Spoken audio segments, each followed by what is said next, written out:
저는 김천에서 태어났습니다. 김천에서 태어났는데 저희 집안은 안 믿는 집안이었어요. 안 믿는 집안에서 태어났고 어머니 아버님 다 그리고 대대손손 기독교하고 거의 뭐 인연이 전혀 없고 오히려 불교하고 인연이 많은 그런 집안에서 저는 태어났습니다. 태어나서 평범한 가정에서 이렇게 평범하게 공부를 하였습니다. 공부도 아주 못하는 것 아니지만 아주 또 잘하는 것 아닌 그런 평범한 학생으로 또 커왔고요.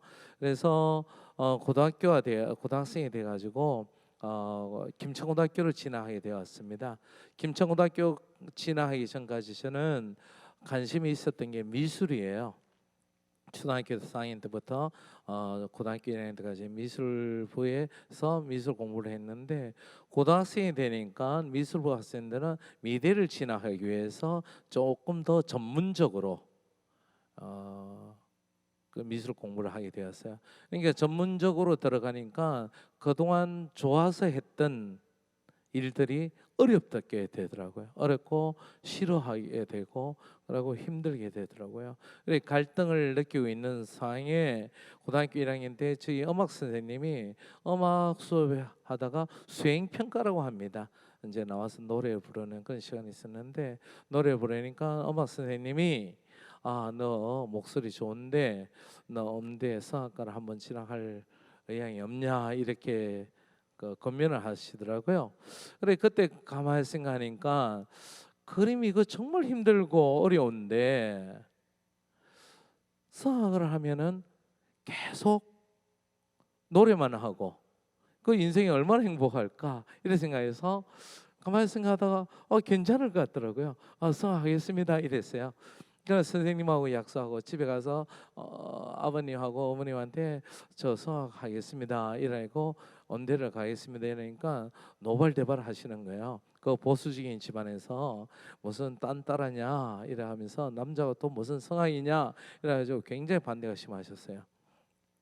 그래 제가 뭐 단식 투쟁 같은 거 해가면서 아버지를 설득했어요. 설득하니까 아버지가 하신 이야기가 좋다 허락한다 허락하는데 어차피 할 거라면 제대로 해라. 네가 할 때까지는 아빠가 밀어주마 이렇게 약속받고 성악을 시작했어요. 막상 성악을 시작하면은 그 행복할 줄 알았어요. 행복하고 뭐 쉬울 줄 알았는데 이만큼 또 어려운 게 없더라고요. 그래서 그때 어린 나이에 세상은 쉬운 게 없구나 이렇게 깨달았습니다.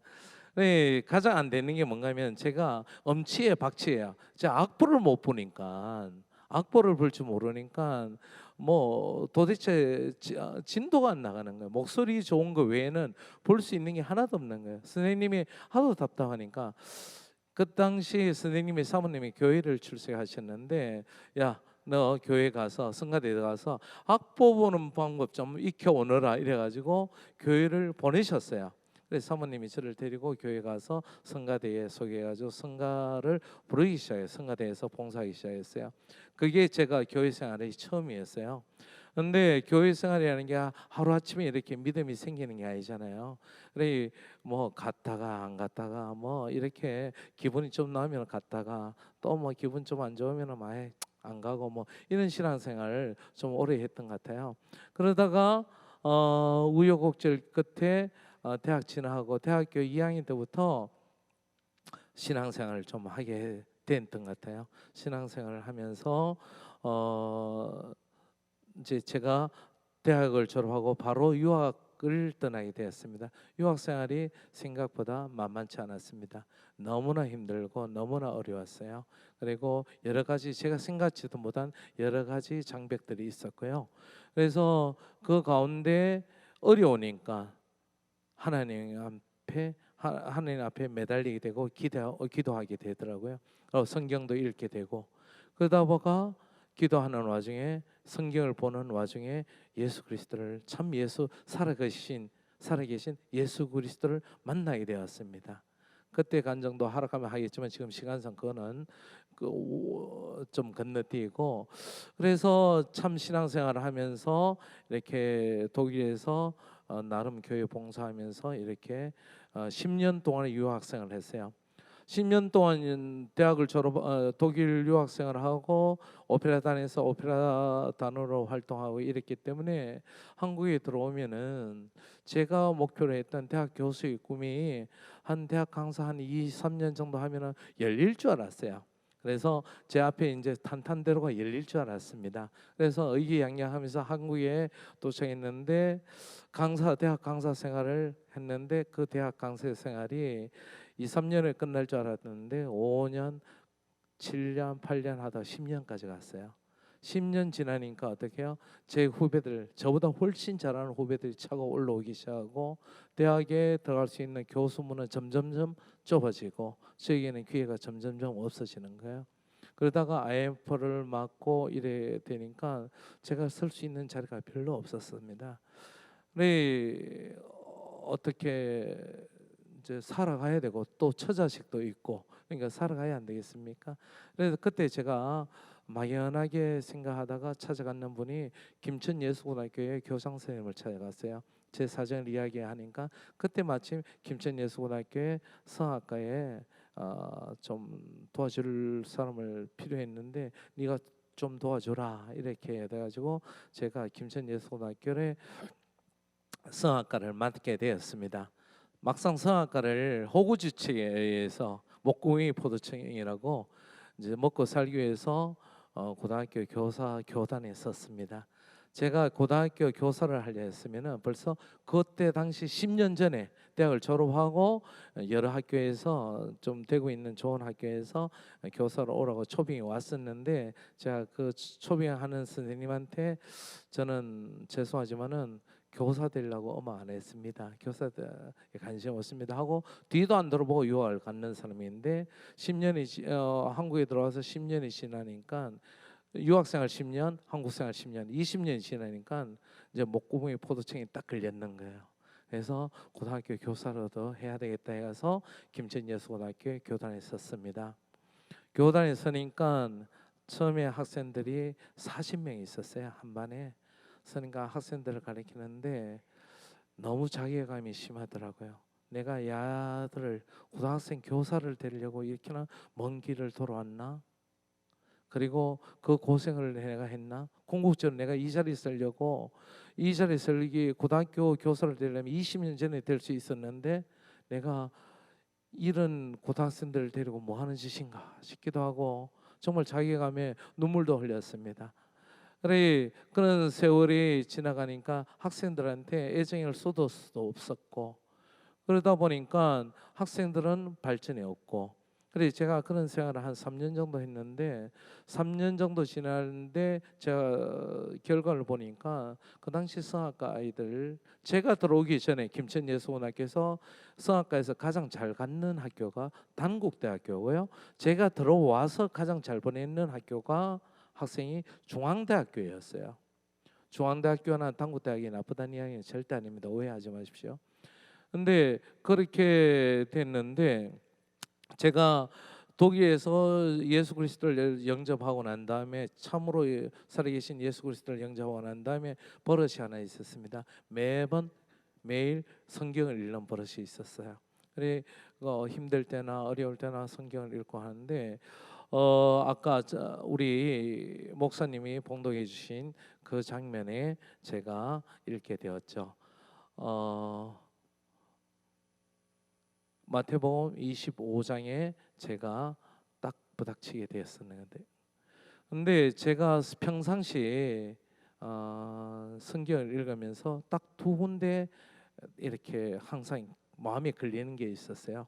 항상 주님이 주신 성경 말씀을 항상 은혜롭게 이렇게 받아들이는데 딱 두 군데만 가면은 뭐 하나님 뜻이 이러니까 알았습니다 하고 그냥 지나가는 장면이 두 개 있는데 하나는 토기장의 비유고요.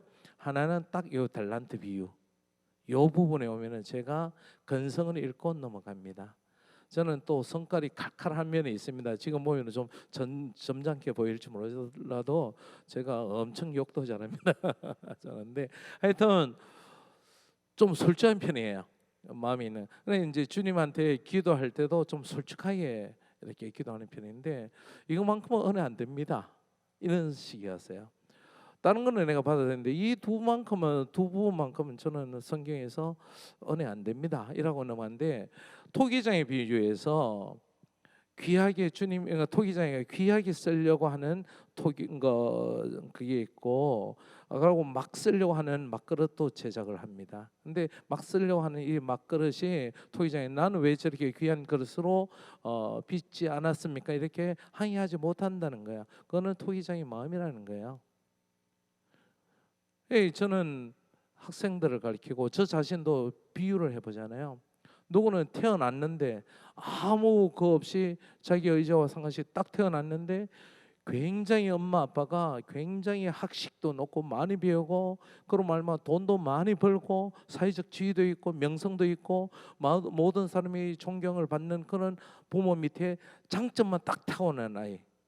그래, 키도 크고 잘생겼고 운동도 잘하고 머리도 좋고 공부도 잘하고 막 주변 선생님들한테 아니면 여학생들한테 인기도 좋고, 이런 학생하고 태어났는데 어떡하다가 태어났는데 보니까 우리 엄마 아빠가 정말 못생기고 못 배우고 배우는 것도 없고 매일마다 아버지는 술 먹고 들어와서 집에서 가정폭력 일으키고, 그러니까 엄마는 매일마다 도망가고 뭐 야밤도 좋아하고 아빠가 들어오면 애들 교육도 못 시키고 애는 그저 혼자 크고, 그러다가 방황하다가 그것도 머리도 청명하지 않아. 못생겨서, 그러니까 학교에서 천덕꾸리로 변해. 그러니까 더 빗나가 비행 청소년으로 변해. 이 두 학생을 비유했을 때 어떻게 이 학생이 하나님한테 어떻게, 그거는 기도에 원망했을 때, 하나님 원망했을 때 그건 내 마음이야 이렇게 하면은, 주인은 마음일 수 있지만 그 학생의 인생은 평생 그렇게 살아갈 수밖에 없는 그런 인생이라는 거죠. 어떻게 공정하신 하나님께서 어떻게 이렇게 비유하시냐 이거죠. 똑같은 데서 출발해가지고 똑같이 노력해가지고 누구는 노력 안 하고 누구는 노력을 많이 해서 성공하고 실패하고는 이해하는데 출발부터 다르지 않느냐, 이 대해서 제가 불만이 많았습니다. 근데 마태복음 25장도 딱 그렇습니다. 마태복음 25장 배경 설명을 잠시 드리면은, 예수님이 제자들에게 마지막 되면은 이런 정세가 있으니까 뭐 거짓 선지자가 일어나고 그리고 나라와 나라가 대적하고 막 이런 환란이 있으니까 니네들 끼어서 있으라. 그러면서 25장에 들어오면은 열 처녀 비유를 하십니다. 하고 난 다음에 끼어 있으라는 강조를 하시면서 이 달란트 비유를 하십니다. 달란트 비유를 하는데 뭔가면은 큰 부자가 있었습니다. 부자가 먼 타국으로 여행을 가면서 세 종을 불러 모읍니다. 불러 모아가지고 그 능력에 따라서 한 종에게는 5달란트, 한 종에게는 2달란트, 한 종에게는 1달란트를 주면서 내가 다시 여행 돌아올 때까지 그때 다시 셈을 하자 이렇게 하고 여행을 떠납니다. 저는 여기서 걸려요. 왜 똑같이 5달란트를 주시든지 1달란트씩 주시든지 해야 돼. 그래야지 공평한데 왜 누구는 5달란트를 주고 누구는 2달란트 주고 누구는 1달란트, 5달란트 주는 사람이 훨씬 유리해요.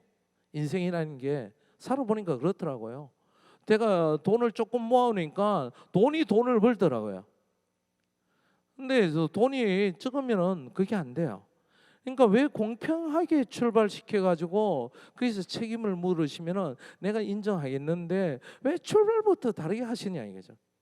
그래서 요 두 문제, 토기장애와 달란트 비유 요 문제 여러분 제가 은혜가 안 됐어요. 그러고 넘어갔어요.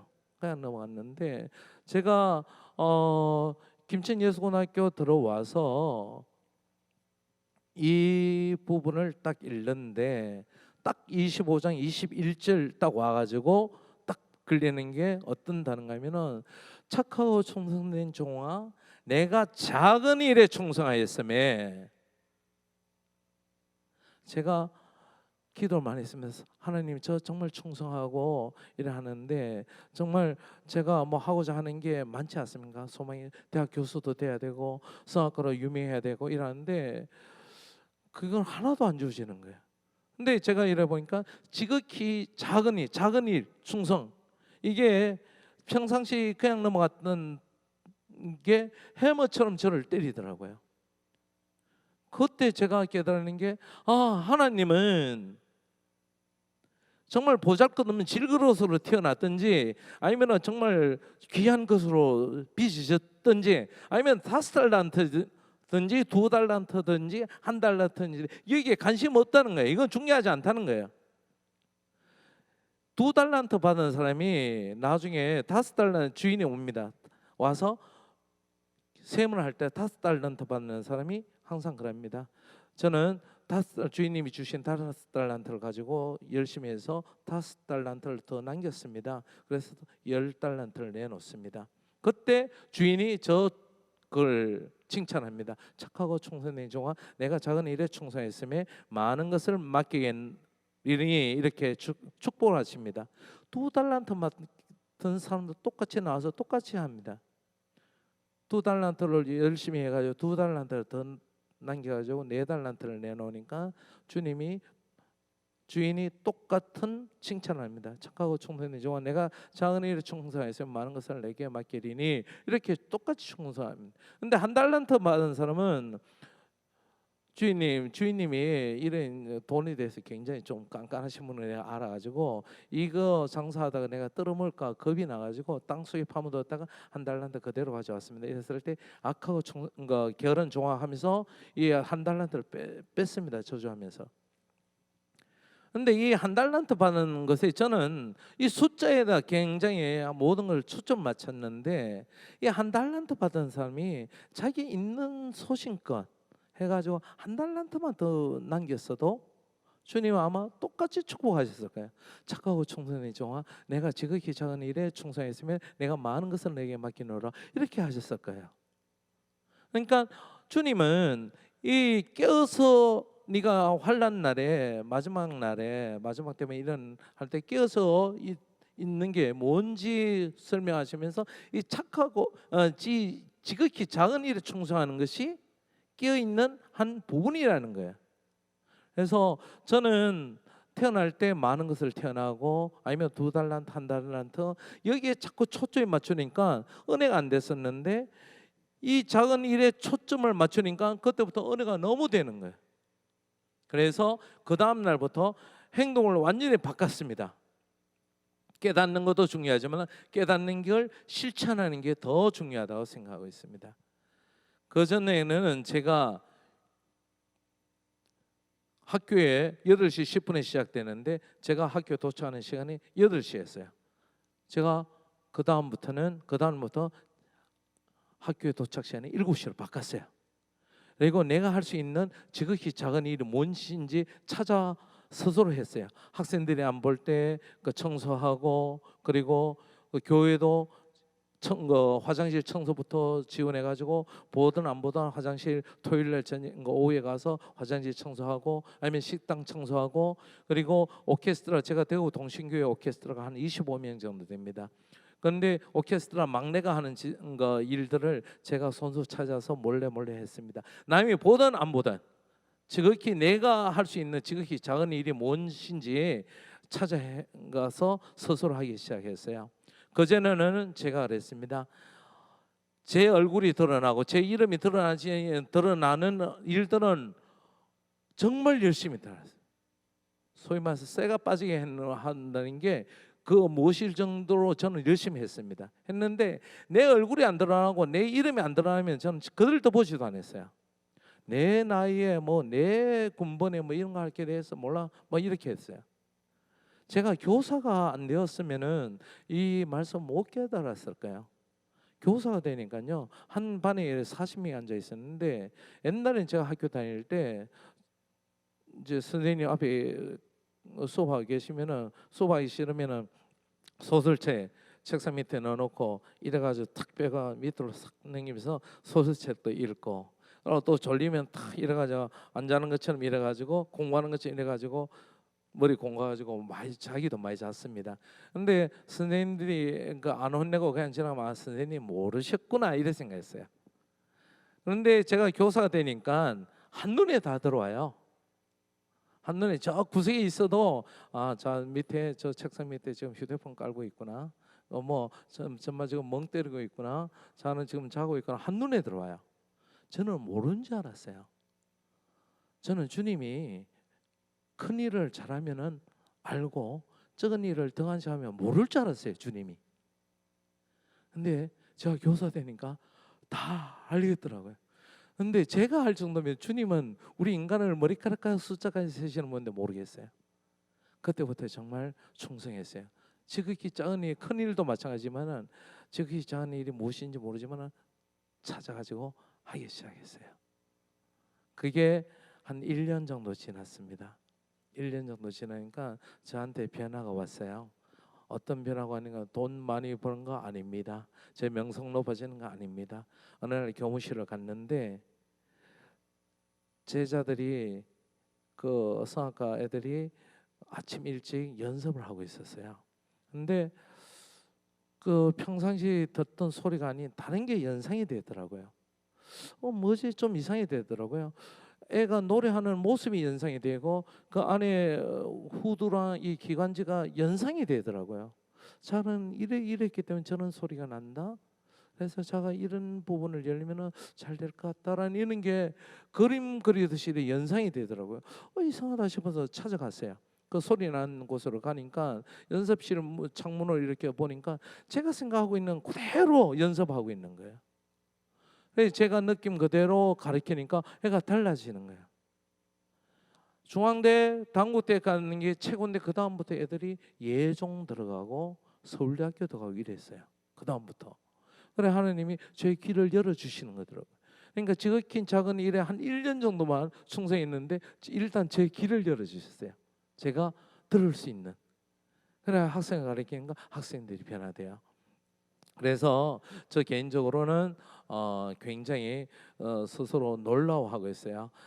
시간 관계에서 이거는 넘어가겠습니다. 지극히 작은 일에 충성하는 게 현실적으로 보면요 어떤 이유가 있는가 하면은 지극히 작은 일인 게 아주 이제 실생활에서 디테일한 면이 굉장히 많아요. 그래 제가 한 가지 말씀드린 게 대만 청년이 있어요. 대만 청년은 우리나라 말하면은 좀 오래된 이야기인데 우리나라 말하면 대만에서 삼성과 같은 큰 대기업이에요. 이 청년이 그게 대기업에 취직하기 위해서 입사 원서를 냈습니다. 그러면 이제 면접을 보지 않습니까? 면접실에 대기하고 있었어요. 전부 다 있는데 전부 다 면접을 준비하기 위해서 전남대로 전부 다 준비하고 정신도 막 이래 가다 넣고 이래 있는데 저 구석에 쓰레기통이 하나 있었는데 그 쓰레기통이 주변에 이래 보니까 종이들이 너부러져 있는 거예요. 근데 아무도 거기에 관심을 안 두는 거예요. 관심을 안 두고 전부 다 자기가 해야 될 일, 즉 면접 준비만 하고 있었어요. 근데 한 청년만 그걸 유독 유심히 보다가 가서 쓰레기를 다 주워가지고 쓰레기통에 넣었어요. 근데 한 종이 하나가 굉장히 빳빳한 종인데 좀 특수하게 생기는 종이가 구겨져 있는 거예요. 그래서 그걸 한번 펼쳐 보니까 거기에 이렇게 적혀 있었어요. 당신의 입사를 축하드립니다. 그래. 그 종이 하나로 이 사람은 무사 프리패스로 입사를 했어요. 그런 자세로 직장 생활을 하니까 그 사람이 성성정구해가지고 그 그룹의 회장 총수까지 올라갔어요. 이런 일은 우리나라도 있습니다. 이런 최강인가 야구 여신 아나운서 있어요. 근데 그 친구도 면접하는 똑같은 장소에 있는데 한국에는 생수를 주지 않습니까? 전부 다 생수 먹고 그대로 너부러져 있는 거예요. 자기 책상 위에 탁자 위에 너부러져 있는데 이 사람만큼은 이 아나운서만큼은 그걸 다 주워가지고 쓰레기통에 딱 정리했는 거예요. 그 모습을 팀장이 받는 거예요. 팀장이 저 사람은 무조건 뽑아라. 이래가지고 됐습니다. 그 사람이 야구 여신으로 뭐 야구 중계도 하고 많이 하고 있습니다. 이처럼 우리는 큰 것을 잘해야지 뭔가 주어질 것처럼 많이 행동합니다. 저처럼. 그러나 하나님은 큰 것도 중요하겠지만은 더 적은 지극히 작은 일에 충성하는 사람을 찾고 계신 거죠. 저도 교사로서 여러 가지 18년 동안 아이들을 가르치면 서울대학교 장학사로 가는 애도 있고 막 한예종 수수로 가는 애도 있고 이렇습니다. 근데 제 마음속에 자리 잡는 아이 2명이 있어요. 그 아이는 어떠면은 애들이 조금 농띠 스타일이고 어떤 애는 좀 평범한 아이야. 공부도 별로 평범한 아이인데 아이들이요 아까 스스로 가다가 종이 줍는 거 아니면 선생님이 왔는데 정말 지극히 작은 선생님 자기가 마시려고 하는 식당을 같이 이렇게 식사를 하고 교사하고 같이 식수대가 같이 있는데 보통 애들이 선생님 오면은 마시러 가다 선생님 안녕하세요 이러고 마시고 그냥 가거든요. 걔는 이렇게 마시러 하다 선생님 오니까 선생님 이러고 하고 요새 그런 애 없습니다. 그 작은 행동이 제 마음에 아직까지 자리 잡고 있어요.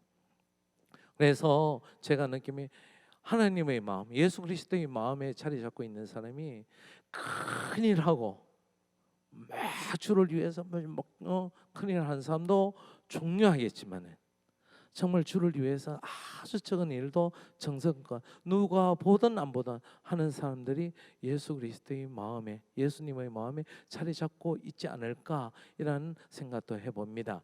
해보고 제가 코이 이야기라고 있습니다. 코이에 그러면은 여러분들이 지금 저는 어떤 위치에 계시는지 모르겠어요. 오늘 여기 처음 오신 분도 계시고 아니면 신앙이 연배가 아주 많으시는 장로님, 권사님도 계시고 이제 신앙이 싹 트는 분도 계실까요? 근데 여러 가지 소망들이 있을까요? 아니에요. 주님 앞에서 소망들이 있을 거 아닙니까? 근데 저는 이걸 말씀드리고 싶어요.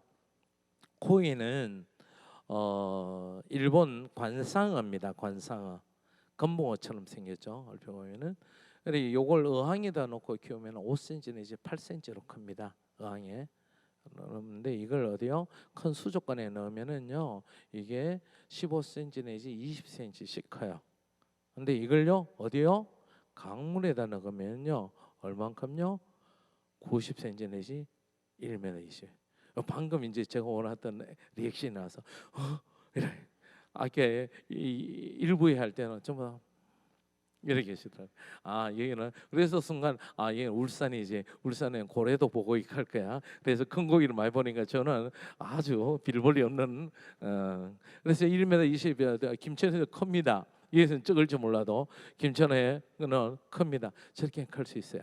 근데 이걸 교훈하는 거는 보통 사람들이 사람은 큰 물에서 놀아야 돼. 큰 물에서 놀아야지 네가 막 1m 20 크고 이래 할 수 있지. 괜히 적은 물에 놓으면 5cm밖에 못 커야 큰 데가 큰 물에서 놀아. 이렇게 교훈을 늘 많이 합니다. 그러나 저는 다른 교훈을 드리고 싶어요. 여러분들이 지금 어느 위치에 어느 소망이 있는지 모르지만은 지극히 적은 일에 충성하면서 여러분이 강물과 같은 분들이 되기를 원합니다. 여러분들이 어항이었으면 여러분들 자녀, 여러분들이 교사면 여러분들의 제자들이 5cm 내지 8cm밖에 못 큽니다. 그 아이가 1m 20씩 클 수 있는 영양을 갖췄음에도 불구하고 여러분이 어항만큼밖에 안 되면은 그 아이는 5cm밖에 못 커요. 그러나 여러분이 강물 같은 존재가 된다면은 뭐죠? 5cm밖에 클 수 없는 아이가 어쩌면은 1m 20씩 클 수 있는 아이가 되는 거예요. 나의 자녀, 나의 제자, 나의 교회가 이룰 수 있다는 거죠. 그래서 주님이 우리에게 주신 은혜는 그리고 주님이 우리에게 원하는 것은 큰 것보다는 적은 것부터 충성하는 자를 원하신다는 거예요. 그래서 그 주님이 제가 이런 생활을 하니까 저에게 이렇게 귀를 열어 주시는 그런 축복을 줬습니다. 그리고 뒤에 말씀드리지만 이렇게 생도하니까 놀라운 변화가 제가 상상하지도 못하는 놀라운 역사를 저한테 해주셨어요. 그러니까 제가 교사로서 여기 서 있지 않겠습니까? 누가 어느 교회가 한심하게 일개 고등학교 교사를 여기 세우겠습니까? 그것도 주일날 제가 여러분 앞에 설 정도로 출 수 있는 사람이에요. 그러니까 그래서 강간 같은 꿈을 꾸시길 바라고요. 그러면 이제 여러분들이 가장 궁금해하는 아마 김호중 트바로티에 대한 이야기를 아마 가장 궁금해할 거예요. 뭐 제 이야기하면 뭐 그렇죠. 자, 그런데 제가 그렇게 생활을 하면서 이제 적은이를 청소하면서 그렇게 매일마다 그 했던 펜트는 지금까지도 유지하고 있습니다. 아무리 적은이라도 지금도 하고 있습니다. 학교 제일 일찍 갑니다. 학교 문 다 열립니다. 제가 청소 많이 하고 있습니다. 그걸 지금도 하고 있어요. 하는데 교회도 마찬가지고요. 근데 어느 날 그렇게 행동했는데 어느 1년 정도 지났을 때 귀가 뚫리고 그 다음에 한 1년 정도 지났을 때 뭐죠? 전화가 왔어요. 대구에서 제 후배 선생님이 전화 왔어요. 대구에 있는 모모 고등학교 예수고등학교 선생님으로 계시는 제 후배 선생님 계시는데 전화 왔습니다. 선배님, 오래간만이다 웬일이야? 그러니까 우리 학교에 이런 단어를 사용해서 죄송합니다. 우리 학교에 꼴통이 하나 있습니다. 꼴통이 하나 있는데 이 녀석이 사고를 많이 쳐가지고 우리 학교에서 권고 퇴학을 당하기 직전입니다. 권고 퇴학이라는 것은 뭔가 하면은 몇 월 며칠까지 전학을 가든지 자퇴를 하든지 해라. 그때까지 안 가면 학교에서 퇴학시킨대요. 권고 퇴학입니다. 그러니까 이 아이는 자퇴를 하든지 학교 이제 때려치우든지 전학 가야 되는 상황이에요. 근데 호중이 김호중 말로는 그때 학교를 떼어치우려고 했답니다. 떼어치우려고 했는데 이 선생님이 야 선배님이 좀 한번 거다 줬으면 좋겠습니다. 그때. 근데 왜 그러니까 뭐 야 소리 아주 괜찮은 애예요. 그때 파트가 뭔데니까 테너랍니다. 제가 테너에 관심 많았어요. 야, 그 정도 문제 아니는 너들 학교에서 처리해라. 대충 하는데 다시 한번 간곡하게 이야기해도 야, 정말 놓치지 말고 한 번만 들어봐 주세요. 그러더라고요. 그래서 좋아 그러면서 건성으로 그러면은 제가 집이 대구입니다. 그러니까 그 학생도 대구 있으니까 토요일 날 오전 10시에 어디에서 만나자. 그 학교 근처에 그 서점 앞에서 만나자 이래 약속을 했어요. 약속하기 전에 그 학생에게 생활 기록부를 하나 띄어서 보내라 이렇게 했어요. 하고 제가 그 학생을 토요일 날 돼서 만나러 갔습니다. 토요일 날 오전에 와서 비가 부슬부슬 내리었어요. 그래서 제가 이제 우산 안 가지고 차에서 내려가지고 처음 서점에 처음 밑에 있었어요. 서점은 문도 안 열고 그런 상황이어서 있는데 전화가 왔어요. 선생님 저 만나기로 했는 학생인데 선생님 어디 계세요? 그러더라고요. 나 서점 앞에 있다니까 예 곧 찾아뵙겠습니다. 그러더라고요. 곧 이어서 이제 골목이 긴데 저기서 애가 아니고 어떤 사람이 툭 튀어나오더라고요. 딱 나오는데 걷는 모습이 이제 위에 까만 실크 브라우스 같은 거하고 까만 바지에 까만 신발 신고 이제 이 운동을 많이 해가지고 이 그 삼두 근육이 하나요? 이렇게 된 거 이게 안 접히는 거예요. 이래가지고 그리고 이것도 이제 잘 안 붙은 거 어거저 이렇게 오는 거예요. 딱 오는데 그 점점점 가까운데 힐끔힐끔 쳐다보니까 팔을 걷었는데 보니까 약간 문신도 보이는 것 같고 목에 보니까 그 목걸이 쫙 둘렀고 굵은 거 있지 않습니까? 굵은 거 그리고 팔에도 팔찌 탁 두르고 딱 오는 거예요. 누가 봐도 이제 범상치 않은 분이에요. 소위 말해서 형님 쪽에 그쪽에 계통의 분 같더라고요. 그래서 남자들 그 심리 아실 거예요. 뭐 등에 문신하고 이런 분이 뭐 목욕탕에 탁 들어오면 탁 보자마자 고개를 돌립니다. 돌리고 그 사람이 탕 안에 딱 들어오면 그러면서 일어납니다. 그러고 자꾸 피하려고 하는 그게 있는데 저도 그 친구가 가까이 온과 동시에 자꾸 피했어요. 시선을 피하고 빨리 지나게 하려고 원했어요. 이래 있는데 뜨벅뜨벅 따박 서디만 안녕하십니까 그러는 거예요. 그때 절망감 아시나요? 근데 딱 보니까 이제 그 친구예요. 요새 호중에 보면 얼마나 잘생겼어요. 예쁘게 살도 빼고 근데 그때는 지금보다 10년 더 늙어 보였어요. 그래 막 이런 게 써가지고 오길래 순간 날 소개해 주는 그 선생님 내 후배 선생님 한번 두고 보자 시키고 이런 애를 나한테 보내. 이래놓고 그냥 소리만 한번 들어보고 정말 보내고 싶었어요. 그래서 소리는 약속했으니까 소리 한번 들어보자 해가지고 연습실로 갔어요. 연습실로 가서 그걸 했어요. 한번 뭐를 할래 그러니까 이 곡을 하겠다 하더라고요. 파버티 영화에 나오는 한 장면이에요. 그 친구가 저를 만나서 부르고자 했던 이 노래가 뭔가 하면은 엘루체 반네스텔레 오페라 토스카에 나오는 별은 빈다감만이에요. 굉장히 어려운 노래입니다. 오전 10시에 목도 안 풀었는 고등학교 2학년 학생이 이 노래를 부르는 것은 상상할 수 없었습니다. 근데 이 친구가 목도 안 풀은 상태에서 이걸 거의 완벽하게 부르는 거예요. 제가 들으면 피아노 치면서도 놀랬죠. 뭐 이런 요새 다 있냐 싶었는데 이 곡이 정말 제가 트라우마가 있는 곡이에요. 근데 들리는 소리도 들리는 소리지만 안에 내재되어 있는 소리가 들리기 시작했는 거예요. 아까 주님이 저한테 들을 줄 아는 귀를 주셨다 했잖아요. 그 소리가 들리는 거예요. 그래서 딱 느낌이 내가 야를 만나려고 그 먼 길을 돌고 돌아서 이에 와 있구나 이런 생각이 들어요. 그래서 이 녀석을 위한다면 어떠한 희생도 치러야 되겠다는 각오가 생기더라고요. 그래, 야, 너 그거 내봐. 그 생활기록부 내봐 이러니까 이게 교사 선생님 계시는지 모르지만 교사들이 생활기록부를 보면 가장 먼저 보는 게 있습니다. 그러면은 출결사항이에요. 출결사항 딱 보면 이 아이가 어떤 아이인가 대부분 압니다. 근데 출결사항 보니까 무단결석 뭐 한 15일 그리고 무단 지각 한 20 며칠, 무단 조퇴 뭐 20 며칠 뭐 이렇게 되는 거예요. 그러니까 즉 한마디로 말해서 야는 지 오고 싶을 때 학교 왔고 가고 싶을 때 가고 뭐 기분 나쁘면은 뭐 이렇게 되는 거예요. 그러니까 그 당시에 호중이는 가장 인생에서 방황하던 시기, 그때 저를 만났는 거예요.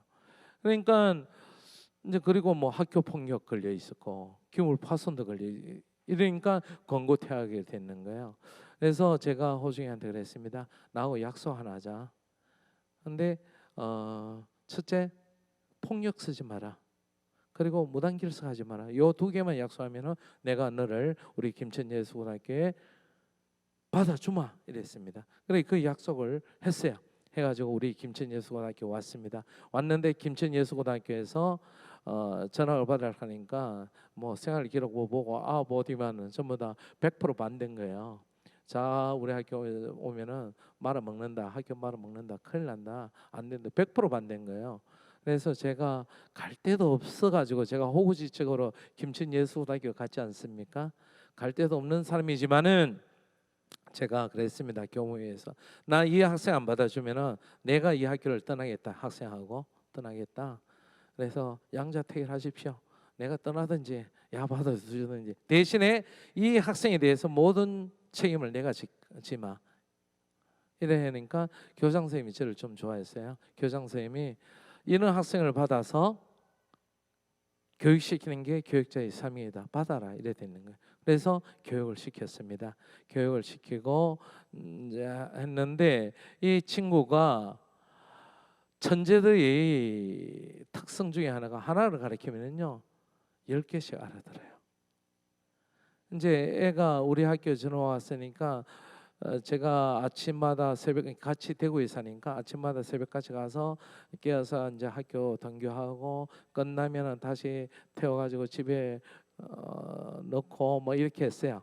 이래 했는데 애가 조금씩 달라지기 시작했는데 그 하나만 가르치면은 10개 아는 게 어느 정도인가 하면은 뭐 제가 평상시 도저히 넘을 수 없는 넘사벽의 테너라면은 그런 선이 있습니다. 그런 것도 너무 쉽게 뛰어넘는 거예요, 아이가.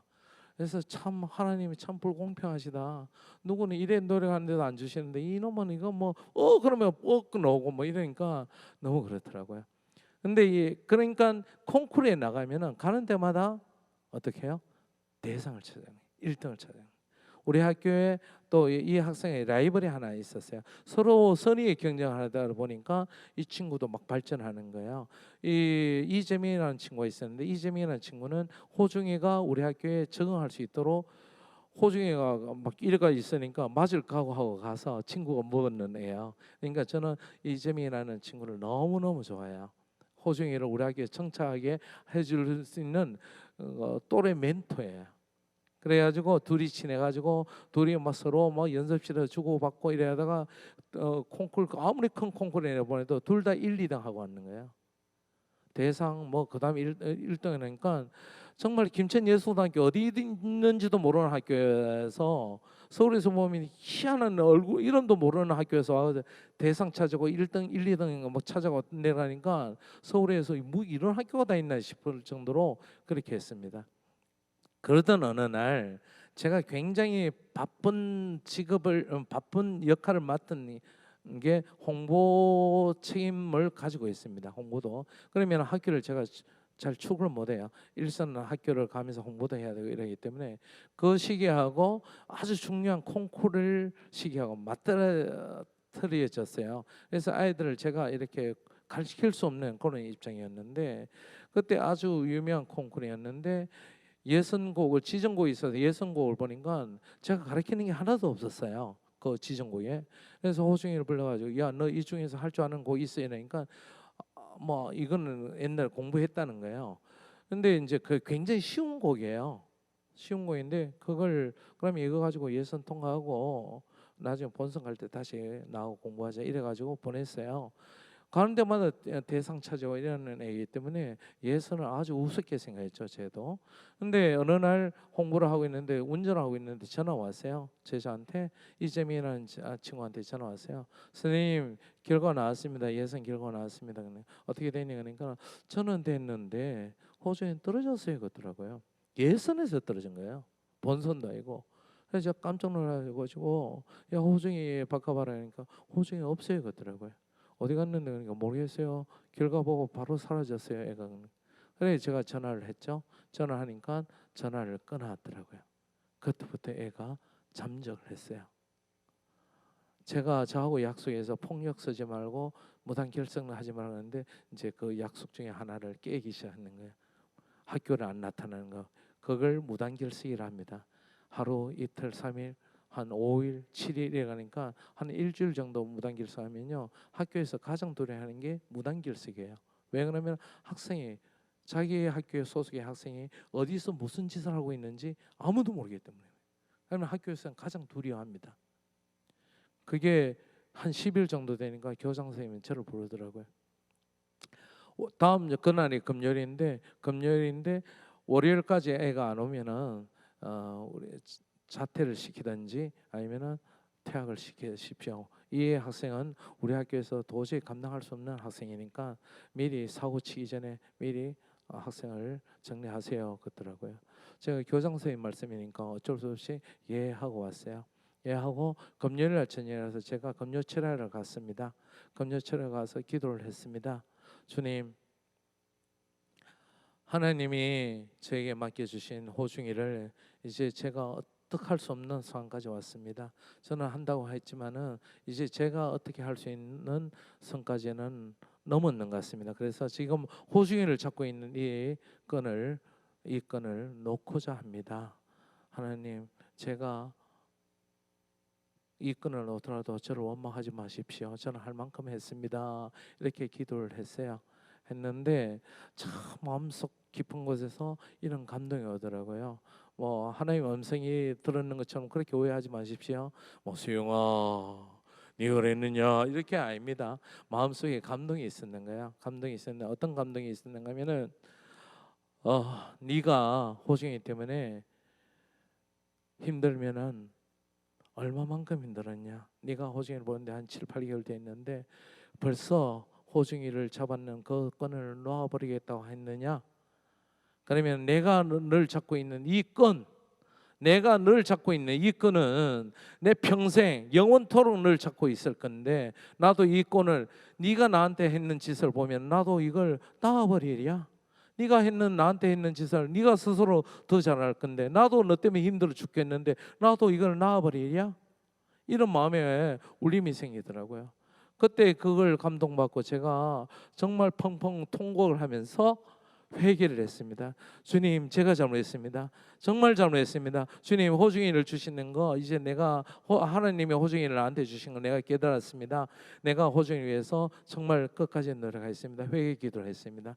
그래가지고 주일날 지나고 그 다음날 학교를 탁 가면은 저는 기도 응답을 받았으니까 짠 호중이하고 나타나야 되잖아요. 그죠? 나타나야 되는데 딱 가니까 그 반에 가니까 애가 없어요. 그 절망감 아십니까? 그래도 하나님이 오늘 오후에는 들어오게 하실 거야. 그러니까 오후까지 기다렸어요. 안 들어와요. 그 다음 날도 안 들어와요. 그래서 순간은 막 불안해지기 시작한 거예요. 이거 뭐지? 교장 선생님은 잘라로 날리고 그래서 교장 선생님한테 들어가세요. 단판을 지었죠. 저한테 한 번만 더 기회 주십시오. 애를 분명히 내가 책임지겠습니다. 그러니까 한번 해봐라. 내가 한 번 더 기회 줄게 그러더라고요. 그때부터 애를 찾기 막 안절부절하면서 모두 찾았어요. 막 수소문하면서 겨우 한 15일 정도 돼서 겨우 찾았어요. 아이를 누가 이제 사촌 형이 찾아가지고 이제 서울에서 김천으로 데려오겠다 하더라고요. 그래 알겠다 하고 저녁에 퇴근 안 하고 기다렸습니다. 아이가 왔습니다.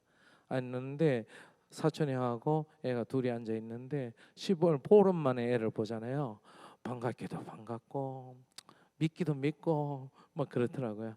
그래서 이렇게 애가 고개 숙여 말을 안 하더라고요. 말을 안 해서 제가 야 하고 싶은 말이 있으면 한번 이야기해봐야 되니까 가만히 있다가 고개를 이래 들면서 하는 이야기가 선생님 저 전학 보내주세요. 전학 갈랍니다. 그러더라고요. 그때 짧은 순간이지만요 제 머릿속에 어마어마한 막 주마등처럼 막 지나가는 거예요. 생각에 내가 지난번에 금요일날 받았던 그 은혜는 무엇인가? 그 은혜와 확신은 무엇일까?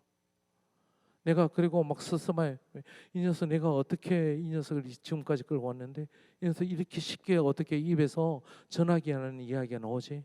막 너무 모든 게 막 한꺼번에 막 몰아치는 거예요. 그래서 막 그 감정을 주체를 못 하겠더라고요. 그런데 좀 내가 나까지 흥분하면 안 되겠다 싶어서 주저앉고 이 사촌형을 내보냈어요. 1대1로 이야기하고 싶다. 내보내고 그래 전화 가겠다 하면 전화 보내주마. 근데 난 무엇 때문에 그런지 이유나 들어보자 했어요. 그러니까 이 녀석이 가만히 주저하다가 하는 이야기가 선생님 아직까지 선생님을 나는 아버지처럼 생각합니다. 그리고 좋아하고 따르기를 원합니다. 근데 내가 선생님한테 너무 큰 잘못을 저질렀기 때문에 이제 선생님이 저를 버리실 거 아닙니까? 처음에 했던 약속을 내가 어기지 않았습니까? 그러니까 이제 선생님이 저를 버리실 거니까 저는 버림받는 걸 두려워합니다. 아이는 버림받는 걸 굉장히 두려워합니다. 아이의 과정상을 아시는 분은 아시겠죠. 그래서 선생님이 나를 보내기 전에 내가 먼저 선생님을 떠나겠습니다. 그러더라고요. 내 발로 떠나겠습니다. 그때 제가 아이의 얼굴 따기를 딱 때리는 것 같아요. 그러면서 제가 하는 이야기가 이놈의 새끼야. 나도 매일마다 하나님 앞에 정말 죽을 만큼 큰 죄를 지으면서도 하나님 앞에 나가서 용서를 구하고 회개를 하고 눈물을 흘리면서 용서를 받고 다시 일어서고 이렇게 인생을 반복하고 있는데 네가 뭐라고 선생님한테 선생님 잘못해서 한번 용서해 주세요 이 이야기를 못하느냐? 네가 뭐라고? 그러면서 막 혼냈어요. 그러니까 그때서 애가 눈물을 흘리면서 무릎을 꿇더라고요. 그때 이제 제가 알으면서 이제 우리 안 넣었다 다시 해보자 하자 그러면서 다시 우리가 시작했어요. 그때부터 제가 그걸 안 보냈어요. 콩쿠르를 안 내보냈어요. 트라우마가 있어가지고 안 내보냈는데 학생들한테는 콩쿠르이 굉장히 동기 유발 차원에서 굉장히 중요합니다. 콩쿠르를 위해서 아이들이 노력하고 또 콩쿠르에 떨어지면 떨어진 대로 다시 경각심을 갖고 되면은 또 더 하기 때문에 콩쿠르이 굉장히 중요합니다. 트라우마 있으니까 콩쿠르 안 내보낸 대신에 아이에게 무슨 동기 유발이 있어야 되니까 제가 생각했는 게 이 학생이 도저히 고등학생으로서 할 수 없는 곡을 주자.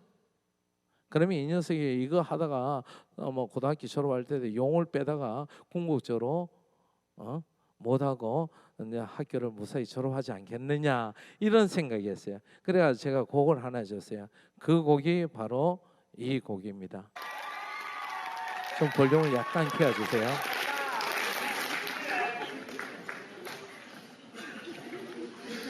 이거는 진짜 김호중입니다.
이 곡은요, 고등학생이 부를 수 없는 곡입니다. 제가 그걸 알고 동기 유발 차원에서 줬는데 이 녀석이 3개월 만에 저를 찾아와서 선생님 이 소리 좀 들어봐 주세요 해서 갔는데 이걸 지금처럼 소화해내는 거예요. 제가 기겁을 했습니다. 뭐 이런 자식이 다 있나? 아무리 내 새끼지만 뭐 이런 자식이 다 있나 싶었어요. 그래서 정기 연주회 때 우리 학교 정기 연주회 때 세웠는 거예요. 그걸 제가 동영상으로 찍었습니다. 이거는 분명히 화제가 되겠다 싶어서 그래서 네이버에 올렸습니다. 네이버에 올리니까 화제의 동영상이 되고 그 동영상을 스타킹 작가가 보았습니다. 스타킹 작가가 봐가지고 저한테 연락이 왔습니다. 그래서 스타킹에 출연하게 되었습니다. 스타킹에 출연했는데 이현상하고 TV에 방송되는데 저도 이제 방청석에 앉아 있었는데 제 모습을 이제 이렇게 카메라 비쳤어요. 방송에 나왔는데 한 2초 정도 제가 제 모습이 보였어요. 근데 그 2초 정도 보이는 그 모습을 어때 영화사 작가가 봤어요. 영화사 작가가 연락이 왔어요. 선생님 한번 만나고 싶습니다. 영화 관계 때문에. 그래서 제가 만났습니다. 그 만났는데 아주 눈이 초롱초롱하고 그런 여자분이었어요. 키가 자그마한 그런 분이었어요. 그래서 이야기하는데 이래 이야기 와중에 보니까 기독교인이시더라고요. 집사님이시더라고요. 그래서 자기 그러니까 이제 자연적 화제가 기독교 이야기를 가고 또 제 인터뷰를 많이 해야 되니까 그래서 이제 영화 하기 위해서 시나리오를 쓰기 위해서는 인터뷰를 많이 해야 되는데 그래서 하다 보니까 아까 제가 지극히 작은 일에 충성하였음에 할땐 그 은혜 받았는 걸 간증을 했어요. 그 카페에 만나서 그러니까 이 집사님이 그게 감동이 됐는가 봐요. 그래서 저한테 하는 이야기가 집사님 그때 그 전에는 선생님 같다가 이제 그때부터는 집사님 같더라고요. 집사님 저도 교회에 봉사하고 교회 믿음을 가지고 생활했는데 집사님처럼 이렇게는 안 해봤습니다. 저도 너무 깨우침이 있어가지고 이제 저도 교회 생활이나 사회생활 집사님처럼 하겠습니다. 정말 너무 은혜됩니다. 그러면서 이제 헤어지고 시나리오를 작가했는데 무명 작가니까 아무도 거들떠 보지도 않는 무명 작가니까 이걸 영화로 만드는데 시간이 굉장히 오래 걸렸어요. 근데 이 여자분은 혼자 남편하고 이혼하고 혼자 딸아이를 키우면서 어렵게 무명 작가로 살아가는 분이었는데 이분이 누군가 하면은 유영아 작가라고요. 7번 방의 선물 그리고 82년생 김지영 작가입니다. 파파로티를 시작해가지고 파파로티가 영화 개봉되기까지 한 3년이라는 시간이 걸립니다. 그런데 그 중간에 7번 방의 선물일 그리고 나중에 파파로티 그 다음에 82년생 김지영 이렇게 지금 스타 작가의 반열에 올라 있습니다. 이분이 어떻게 삶을 사는지는 저는 모릅니다. 그때 인터뷰했는 게 다고 그 다음에 영화 개봉할 때 한번 뵙고 가끔 전화 연락했는 게 답니다. 그러나 제가 이 뒤에 이분이 풀려가는 상황을 보면은 그리고 제가 풀려가는 상황을 보면은 유추해 보면은 이분도 지극히 작은 일에 뭔지는 모르겠지만은 충성하는 삶을 살지 않았을까 하는 믿음이 있습니다. 그래서 정말 보잘것없는 일개촌 시골 학교의 예술고등학교의 교사를 그리고 정말 보잘것없는 무명 작가를 이렇게 여러분들 앞에 세울 수 있게 아니면 매스컴에 탈 수 있게 매스컴 타는 게 성공하는 잣대는 아닌 걸 분명히 아시고요. 어쨌든 간에 이렇게 귀한 시간 여러분을 앞에 설 수 있는 만큼 하나님이 세우시고 정말 유명한 작가의 반열에 세우시는 게 다 하나님의 은혜 아니겠습니까? 그거는 다른 걸로 도저히 설명할 수 없습니다. 저는 고등학교 교사로 제 인생이 끝날 줄 알았습니다. 그렇게 마칠 줄 알았습니다. 이렇게 될 줄은 전국의 고등학교 교사 중에서는 아마 제가 제일 유명할 겁니다. 이렇게 될 줄은 몰랐어요. 그래서 이걸 제가 성경을 읽고 좋았다, 은혜 된다 이때까지 찜찜했던 성경 구절을 이제 내가 해결했구나 이렇게 끝났으면은 아마 저는 오늘 같은 날이 없었을 거예요. 저는 그 즉시 그걸 순종하고 생활에 적용하기 시작했습니다. 그러다 보니까 이런 오는 일이 있었고 여러분들에게 마지막 당부 드린다면은 여러분들이 어떤 면에서 간에 여러분들이 은혜를 받을 거예요. 주님 말씀이나 아니면 오늘 우리의 말씀이나 이런 거에 은혜 받았을 거예요. 그러면은 그걸 좋았다, 좋네 이렇게 하지 말고 생활에 꼭 적용하고 주님 앞에 좀 실천했으면 좋겠어요. 그러면은 주님은 정말 아무리 적은 일이라도 정말 어린애에게 물 한 컵 주는 대접하는 그 정성이라도 주님은 꼭 안 잊어버리고 갚으시거든요. 근데 우리는 잘난 거 내 이름 드러나고 꼭 그럽니다. 권사님 뭐 우리 교회는 그렇든 그런 권사님 여기는 없겠지만 권사님 막 열심히 봉사해서 해요. 그래놓고 막 그걸 떠버려. 내가 이래 열심히 했는데 도와준 사람도 없고 잘못해 막 이렇게 그 다 자기 은혜를 다 쏟는 거예요. 아무 말 없이 정말 누가 뭐래도 보지 않아도 인정해 주지 않아도 구석에서 봉사하고 헌신하면은 그 하나님이 챙겨주신다는 거예요. 그래서 많은 것을 내게 맡기노라 약속하셨습니다. 이걸 같이 여러분들하고 공유하고, 그리고 마지막으로 제가 여러분들에게 찬양으로서 여러분들과 저의 신앙을 전하기를 원합니다. 주 예수보다 귀한 것 없는, 내 인생에 아무리 귀한 것만 해도 주 예수님보다는 귀한 것이 없습니다. 이걸 저희 간정 찬양으로 드리면서 오늘 간정을 마치게 되겠습니다. 감사합니다.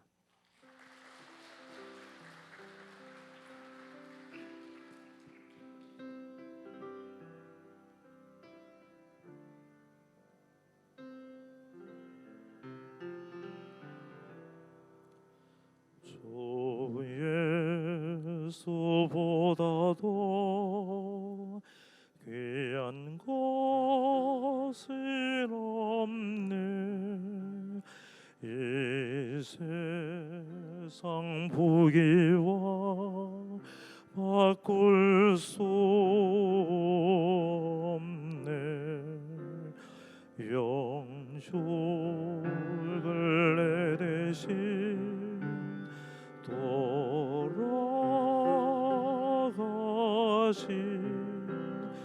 그 놀라운 사랑 잊지 못해. 세상 즐거움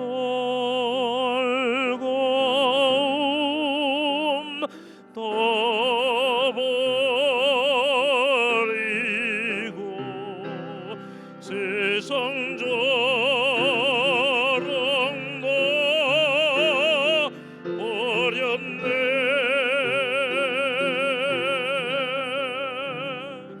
주 예수보다도 귀한 것은 없네.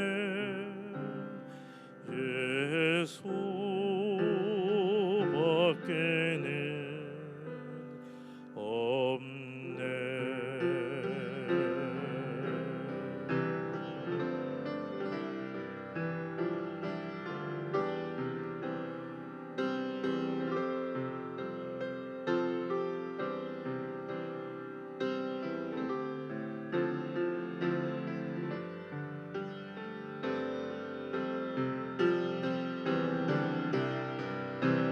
세상